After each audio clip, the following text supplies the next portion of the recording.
சேலத்தில் நடைபெறும் திமுக தேர்தல் பிரச்சார கூட்டத்தில் மு.க. ஸ்டாலின் உரையாற்றுகிறார். அதன் நேரலை காட்சிகள் அடிப்படையாக வைத்து இந்த பயணத்தை நான் இன்று மூன்றாவது நாளாக நடத்தி கொண்டிருக்கிறேன். செல்லுகிற இடமெல்லாம் மக்கள் ஆர்வத்தோடு ஆரவாரத்தோடு எழுச்சியோடு உணர்ச்சியோடு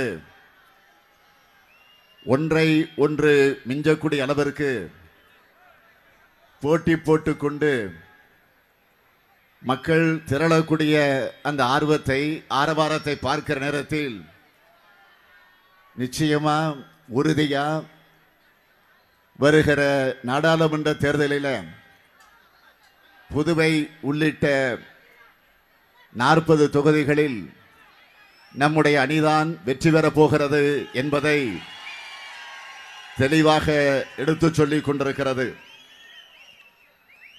இதற்கு என்ன காரணம் என்று கேட்டால், நம் மீது மக்கள் கொண்டிருக்கக்கூடிய நம்பிக்கையை அது இன்றைக்கு எடுத்துக்காட்டி கொண்டிருக்கிறது. ஆக நம் மீது காட்டக்கூடிய நம்பிக்கை மட்டுமல்ல, மத்தியில ஆட்சி பொறுப்பில் இருக்கக்கூடிய பாரதிய ஜனதா கட்சியின் மீது, மாநிலத்தில் ஆட்சி பொறுப்பில் இருக்கக்கூடிய அதிமுக ஆட்சி மீது மக்கள் கொண்டிருக்கக்கூடிய வெறுப்பையும் இன்றைக்கு இந்த கூட்டம் வெளிப்படுத்தி கொண்டிருக்கிறது என்பதை நான் தெரிவிக்க விரும்புகிறேன். இந்த கோட்டை மைதானம் நிரம்பி வழிந்து கொண்டிருக்கிறது. ஆக இந்த கோட்டை மைதானம் நிரம்பி வழக்கூடிய காட்சியை பார்க்கிற போது சென்னை கோட்டையிலே நம்முடைய திராவிட முன்னேற்ற கழகத்தினுடைய ஆட்சி உதயமாக போகிறது என்பதற்கு அடையாளமாக இது விளங்கி கொண்டிருக்கிறது. கோட்டை மைதானத்தில் இந்த பிரச்சார கூட்டம் நடைபெறுகிற நேரத்தில் நான் ஒன்றை எண்ணி பார்க்கிறேன். திராவிட முன்னேற்ற கழகத்தினுடைய கோட்டைதான் சேலம் என்பதை நாம் மறந்துட முடியாது. இந்த சேலத்தை கோட்டையாக்கி தந்தவர்தான் நம்முடைய அன்புக்குரிய மறைந்த வீரபாண்டியார் அவர்கள் என்பதையும் நான் இங்கே நினைவுபடுத்த விரும்புகிறேன்.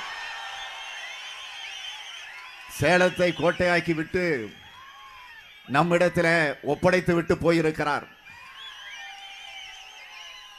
நான் நினைத்து பார்க்கிறேன், கடந்த 2004ஆம் ஆண்டு இதே சேலத்தில் அண்ணன் வீரபாண்டியார் அவர்கள் முன்னின்று நடத்திய ஒரு மாநாடு. என்ன மாநாடு என்று கேட்டால், தலைவர் கலைஞர் அவருடைய முத்துவிழா மாநாடு. அந்த முத்துவிழா மாநாட்டை அவர்தான் முன்னின்று நடத்தினார். அப்படிப்பட்ட ஒரு மாநாட்டை நடத்துகிற போது தலைவர் கலைஞர் அவர்களை ஒரு சாரட்டு வண்டிகளை உட்கார வைத்து அந்த வண்டியை அண்ணன் வீரபாண்டியார் அவர்கள் ஓட்டி வந்த அந்த காட்சி இன்றைக்கு நம்முடைய மனதில் ஆழமாக பதிந்திருக்கிறது. ஆகவே இப்படிப்பட்ட வீரபாண்டியார் போன்றவர்களை தமிழ்நாடு முழுவதும் தலைவர் கலைஞர் அவர்கள் உருவாக்கி தந்திருக்கிறார்கள். 1957 இருந்து 2016ஆம் ஆண்டு வரையில நடைபெற்றிருக்கக்கூடிய சட்டமன்ற தேர்தலில் தோல்வி என்பதையே அறியாமல் தொடர்ந்து வெற்றி பெற்றிருக்கக்கூடிய ஒரு தலைவர் உண்டென்று சொன்னால் அது நம்முடைய தலைவர் கலைஞர் அவர்கள்தான் என்பது உங்களுக்கு தெரியும். ஆக அப்படிப்பட்டவருடைய வெற்றி சின்னம்தான் உதயசூரியன்.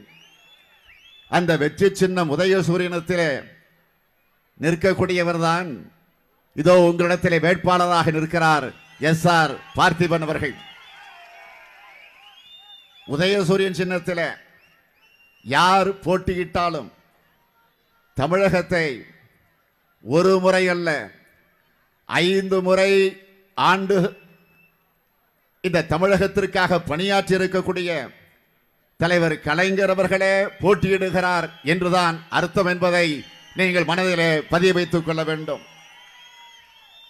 உதயசூரியன் சின்னத்தில் யார் போட்டியிட்டாலும் பள்ளி மாணவனாக 13 வயதை பெற்றிருக்கக்கூடிய தலைவர் கலைஞர் அவர்கள் திருவாரூர் நகர வீதிகளில் புலி வில் கயல் பதிந்திருக்கக்கூடிய தமிழ் கொடியை கையில் ஏந்தி கொண்டு நம்முடைய தாய்மொழியாம் தமிழ் மொழியை காத்திட வேண்டும் என்பதற்காக அங்கிருக்கக்கூடிய மாணவர்களை ஒன்று திரட்டி இந்தி ஒழிக தமிழ் வாழ்க, ஓடி வந்த இந்தி பெண்ணே கேள், நீ தேடி வந்த கோழை உள்ள நாடிதல்லவே என்று போர்பரணி பாடிய தலைவர் கலைஞர் அவர்களே போட்டியிடுகிறார் என்றுதான் அது அர்த்தமாக அமைந்திட முடியும்.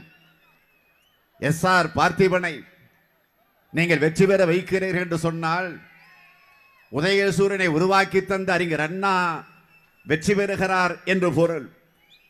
பார்த்திபன் வெற்றி பெறுகிறார் என்று சொன்னால் அண்ணாவினுடைய அன்பு தம்பியாம் நம்முடைய தலைவர் கலைஞர் வெற்றி பெறுகிறார் என்று பொருள். பார்த்திபன் வெற்றி பெறுகிறார் என்று சொன்னால் இன்றைக்கு இந்த இயக்கத்தினுடைய தலைவனாக உங்கள் அன்போடு ஆதரவோடு பொறுப்பேற்றுக் கொண்டிருக்கக்கூடிய நான் வெற்றி பெறுவதாக பொருள். ஆக அந்த உணர்வோடு நான் உங்களை எல்லாம் கேட்டுக்கொள்ள விரும்புவது, உதயசூரியன் சின்னத்தில் நீங்கள் ஆதரவு தந்து நம்முடைய வேட்பாளர் எஸ்ஆர் பார்த்திபன் அவர்களை வெற்றி பெற வச்சு நாடாளுமன்றத்திற்கு அனுப்பி வைக்க வேண்டும் என்று உங்களை எல்லாம் நான் கேட்டுக்கொள்ள விரும்புகிறேன். உதயசூரியன் உதித்ததற்கு பிறகுதான் இந்த தமிழ் சமுதாயம் வெளிச்சத்தை பார்த்திருக்கிறது. தாழ்த்தப்பட்ட, பிற்படுத்தப்பட்ட, சிறுபான்மை சமுதாயத்தை சார்ந்திருக்கக்கூடிய அந்த தரப்பு மக்கள் கல்வியை கற்க முடிந்தது, வேலை வாய்ப்பை பெற முடிந்தது, தன்னம்பிக்கையை பெற முடிந்தது. நாம் மனிதர்கள் என்ற அந்த உணர்வை பெறுவதற்கு உதயசூரியன் சின்னம்தான் காரணமாக அமைந்திருக்கிறது. உதயசூரியன் சின்னத்தில் அடிப்படையில் தான் பள்ளிகள் திறக்கப்பட்டன, கல்லூரிகள் உருவாகி இருக்கிறது.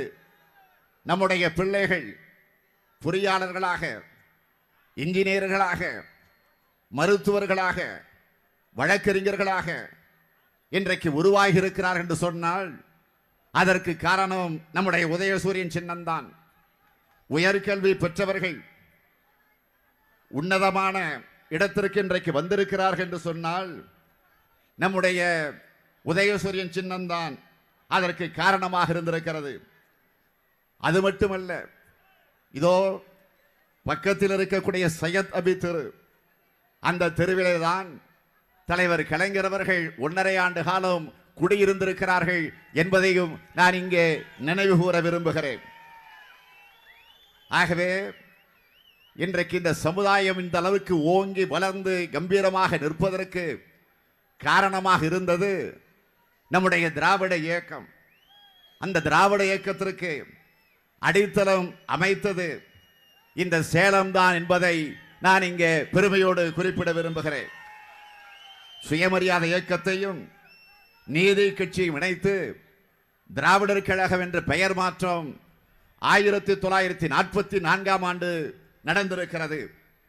அந்த 44ஆம் ஆண்டு அந்த பெயர் மாற்றம் நடந்த ஊர்தான் இந்த சேலம் என்பதையும் நான் குறிப்பிட விரும்புகிறேன். அப்படிப்பட்ட அந்த அந்த நிலை உருவாகிய நேரத்தில் அப்பொழுது அறிஞர் அண்ணா அவர்கள் ஒரு தீர்மானத்தை கொண்டு வந்தார்கள். அந்த தீர்மானத்திற்கு என்ன பெயர் சூட்டப்பட்டது என்று சொன்னால் அண்ணாதுரை தீர்மானம் என்றே சூட்டப்பட்டிருக்கிறது. ஆகவே இதையெல்லாம் நான் இங்கே நினைவு கூற விரும்புகிறேன்.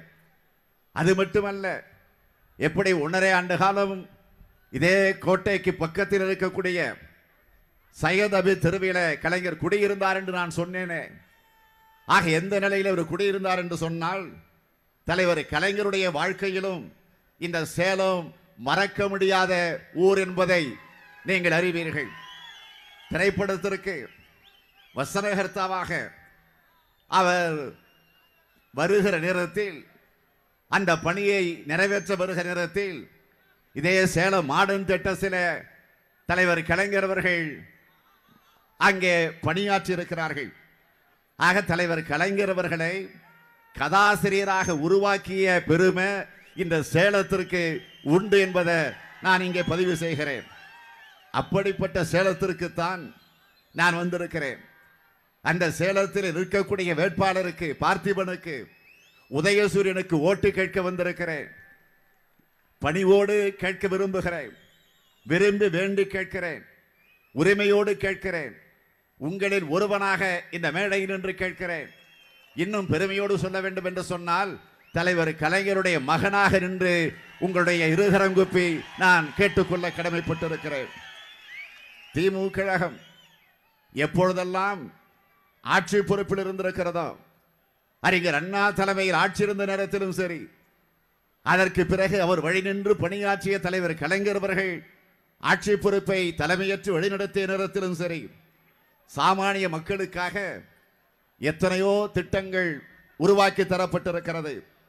உதாரணத்திற்கு சிலவற்றை நான் தலைப்புச் செய்தியாக குறிப்பிட விரும்புகிறேன். விவசாயிகளுக்கு இலவச மின்சாரம், நெசவாளர்களுக்கு இலவச மின்சாரம், விவசாய பெருங்குடி மக்கள் கூட்டுறவு வங்கிகள் வாங்கியிருக்கக்கூடிய கடன் 7,000 கோடி ரூபாய் ரத்து, காவேரி நடுவர் மன்றம் உருவாக்கியது, மண்டல் கமிஷன் பரிந்துரையை அமல்படுத்தியது, சமத்துவபுரங்களை அமைத்தது. இதே தாய்நாடு நம்முடைய தமிழ்நாட்டிற்கு தமிழ்நாடு என்ற பெயரை சூட்டியது. சுயமரியாதை திருமணம் செல்லும் என்ற சட்டத்தை நிறைவேற்றி தந்தது. அனைத்து ஜாதியினரும் அர்ச்சகர் ஆகலாம் என்கிற சட்டத்தை நிறைவேற்றி தந்தது. மாற்றுத் திறனாளிகளை மேம்படுத்தியது. திருநங்கையர் வாழ்வில ஒளியேற்றியது. மகளிர் சுய உதவி குழுக்களை உருவாக்கியது. அரசு ஊழியருடைய ஊதியத்தை உயர்த்தியது. ஏராளமான மருத்துவக் கல்லூரிகளை தமிழகம் முழுவதும் கொண்டு வந்தது. சிறுபான்மையினருக்கு இடஒதுக்கீடு, அருந்ததியருக்கு உள்ஒதுக்கீடு, நம்முடைய தாய்மொழியாம் செம்மொழி தமிழ் மொழிக்கு செம்மொழி என்கிற அந்தஸ்தை பெற்று தந்த தலைவர் தான் நம்முடைய தலைவர் கலைஞர் அவர்கள். அதேபோல் நம்முடைய மதிப்பிற்குரிய தங்கபால் அவர்கள் குறிப்பிட்டு சொன்னார், 1553 கோடி ரூபாய் செலவில் சேலம் உருக்காலை சர்வதேச தரத்திற்கு உயர்த்தி புதிய குளிர் உருட்டாலையை தலைவர் கலைஞர் அன்றைக்கு பெற்று தந்தார்கள்.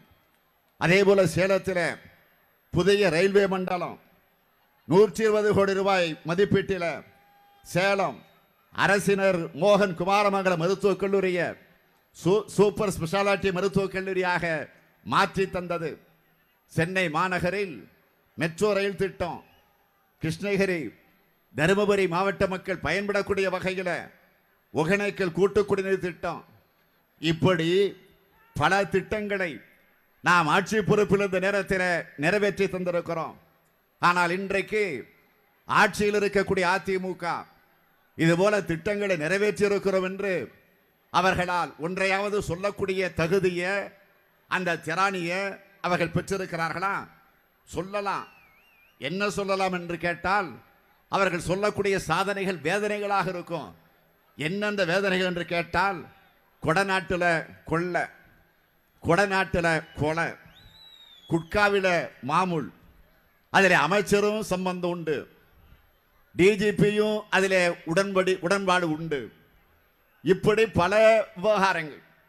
அதே போல மொத்த கான்ட்ராக்டுகளையும் தன் பினாமிக்கு கொடுத்து கல்லா கட்டுவது, தூத்துக்குடியில் 13 பேர்களை சுட்டு கொன்றது, பொள்ளாச்சியில் பாலியல் சம்பவத்தில் ஆளுங்கட்சியினர் ஈடுபட்டிருப்பதை மூடி மறைப்பது, தெர்மாக்கோல் விஞ்ஞானத்தை கண்டுபிடிச்சது,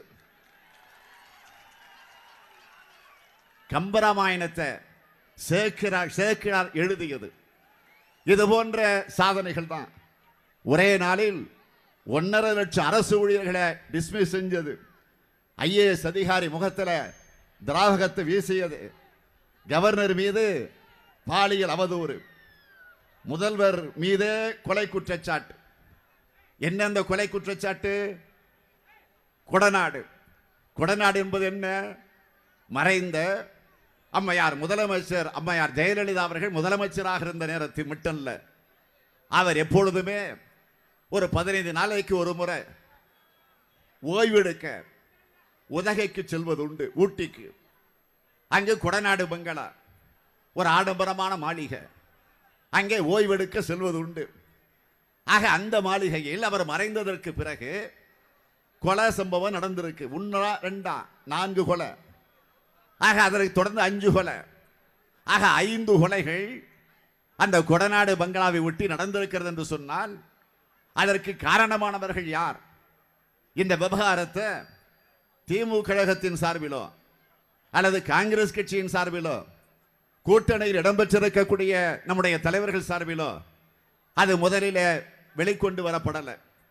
அதை கொண்டு வந்தது, மக்களுக்கு அதை விளம்பரப்படுத்தியது, அதற்கு யார் உடந்தையாக இருந்தார்களோ, அந்த கொலைக்கு யார் யாரை பயன்படுத்தி இருக்கிறார்களோ அவர்களே வெளிப்படையாக வந்து அந்த செய்தியை எடுத்து சொல்லி இருக்கிறார்கள். அம்மையார் ஜெயலலிதா அவர்கள் மறைந்து விட்டார்கள். மறைந்ததற்கு பிறகு அந்த கொடநாட்டில் இருக்கக்கூடிய 2000 கோடி ரூபாய் அதை அங்கிருந்து எடுத்துக்கொண்டு வர வேண்டும். ஆக பணம் மட்டுமல்ல, சில ரகசியங்கள். என்ன அந்த ரகசியங்கள்? அம்மையார் ஜெயலலிதா அவர்கள் உயிரோடு இருந்த நேரத்தில் அதிமுகவில் இருக்கக்கூடிய அது ஓபிஎஸ் இருந்து இபிஎஸ் இருந்து அமைச்சர்கள் வரையில என்னென்ன தவறு செய்திருக்கிறார்கள், எங்கெங்கு ஊழல் செய்திருக்கிறார்கள், எங்கெங்கு சொத்துக்களை வாங்கி இருக்கிறார்கள், யார் யாரோடு பேசி பேரம் பேசி இருக்கிறார்கள், அந்த முழு விவரங்களை அம்மையார் ஜெயலலிதா அவர்கள் முதலமைச்சராக இருந்த காரணத்தால் அதையெல்லாம் ஆதாரபூர்வமாக சேகரித்து அத்தனையும் கம்ப்யூட்டரில் போட்டு வச்சிருக்கிறார்கள். பென் டிரைவில் அதெல்லாம் பதிவாகி இருக்கு.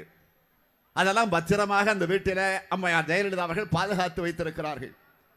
ஆக அவர் மறைந்ததற்கு பிறகு அதை எப்படியாவது அங்கிருந்து கொண்டு வந்து விட வேண்டும் என்று திட்டமிட்டு அதற்காக கேரள மாநிலத்திலிருந்து 11 பேரை தயாரித்தார்கள். இதை தயாரிப்பதற்கு யாரை பயன்படுத்தினார்கள் என்று சொன்னால் கனகராஜ் என்கிற ஒரு டிரைவர். டிரைவர் என்றால் அவர் யாருடைய டிரைவர்? ஜெயலலிதாவுக்கு கார் ஓட்டிய டிரைவர். சில நேரங்களில் சசிகலாவுக்கு காரை ஓட்டி இருக்கிறார். போயஸ் தோட்டத்தில் குடியிருக்கிற போதும் கார் ஓட்டி இருக்கிறார். அதே போல கொடநாட்டிலே வந்து ஓய்வெடுக்கிற நேரத்தில் அவர்தான் கார் ஓட்டுவார். ஆக அவர்தான் கனகராஜ். ஆக அவர் மூலமாக கேரள மாநிலத்திலிருந்து ஒரு 11 பேரை கூலிப்படையாக நியமித்து அதற்கு அவர்கள் அந்த காரியத்தில் ஈடுபட செய்கிறார்கள்.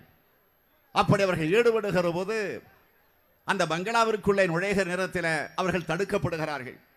தடுத்தது யார்? ஒரு காவலாளி, ஒரு வாட்ச்மேன். ஆக தடுத்த காரணத்தால் அவரை அடிக்கிறார்கள். அடித்த காரணத்தால் அவர் இறந்து விடுகிறார். ஆக இறந்து விட்ட காரணத்தால் அதை மூடி மறைக்க மேலும் ஒரு 4 கொலைகள் நடந்திருக்கு. கனகராஜ் எப்படி இறந்தார் தெரியல. ஆக அந்த கூலிப்படையில் இருக்கக்கூடியவர்கள் 11 பேர்களில் சயன் என்பவர் ஒருவர். ஆக அந்த சயன் என்பவரை அவரையும் தீர்த்து கட்ட இவர்கள் முடிவு செய்கிறார்கள். அதற்காக ஒரு முறை அவர் தன்னுடைய குடும்பத்தோடு, தன்னுடைய மனைவியோடு, தன்னுடைய மகளோடு அந்த சயன் என்பவர் காரிலே போய் கொண்டிருக்கிற போது ஒரு விபத்து ஏற்படுகிறது. அந்த விபத்திலே சயன் தப்பித்து விடுகிறார். விபத்து என்றால் திட்டமிட்டு நடத்திய விபத்து, அது யதார்த்தமாக நடந்த விபத்து அல்ல. ஆகவே தீர்த்து கட்ட வேண்டும், குடும்பத்தோடு தீர்த்து கட்ட முடிவு செஞ்சு ஒரு விபத்தை ஏற்படுத்துகிறார்கள். அதிலிருந்து சயன் தப்பித்து விடுகிறார். ஆனால் அவருடைய மனைவி, அவருடைய மகள் சம்பவம் நடந்த இடத்திலே இறந்து விடுகிறார்கள். ஆக அந்த சயன் தான் இப்பொழுது வெளியிலே வந்து இந்த செய்தியை சொல்லி இருக்கிறார். ஆக அந்த சயன் ஏற்கனவே இந்த வழக்கு சம்பந்தமாக கைது செய்யப்பட்டு சிறையில் இருந்து அதற்கு பிறகு ஜாமீனிலே வெளியிலே வந்திருக்கக்கூடியவர். அப்படி ஜாமீனில் வெளியிலே வந்திருக்கக்கூடிய அந்த சயன் தான் இந்த விவகாரங்களை எல்லாம் ஆதாரத்தோடு செய்தியாக பத்திரிகையாளர்களை, ஊடகத்துறையை சார்ந்தவர்களை எல்லாம் அழைத்து பேட்டியாக தருகிறார். ஆக உள்ளே இருக்கக்கூடிய இந்த 2000 கோடி ரூபாய் பணத்தை எடுத்துக்கொண்டு வந்துவிட்டால் அங்கு இருக்கக்கூடிய பென்டிரைவ், சில ஆதாரபூர்வமான சில ரெக்கார்டுகள், இதையெல்லாம் எங்கள் கொண்டு வந்து கொடுத்து விட்டால் 5 கோடி ரூபாய் உங்களுக்கு வழங்கப்படும் என்று எங்களுக்கு பேரம் பேசப்பட்டது. பேசியது கனகராஜ். அந்த கனகராஜ் யார் சொல்லி செய்கிறார் என்று விசாரித்த நேரத்தில் முதலமைச்சர் எடப்பாடி பழனிசாமி சொல்லித்தான் இந்த காரியத்தை செய்திருக்கிறோம் என்று வெளிப்படையாக இந்த செய்திகள் வந்திருக்கிறது. நான் கேட்கிறேன், இதுவரையில எடப்பாடி பழனிசாமி ஒரு முதலமைச்சராக இருக்கிறார். இதுவரையில சயன் சொன்னது தவறு. அது மட்டும் இல்ல, கனகராஜனுடைய இறந்து போன கனகராஜனுடைய சகோதரர், அவருடைய அண்ணன் தனபால், அவர் பேட்டி தந்திருக்கிறார். இதுல வேடிக்கை என்னன்னு கேட்டீங்கன்னா, அவங்களாம் அதிமுகவை சார்ந்திருக்கக்கூடியவர்கள்.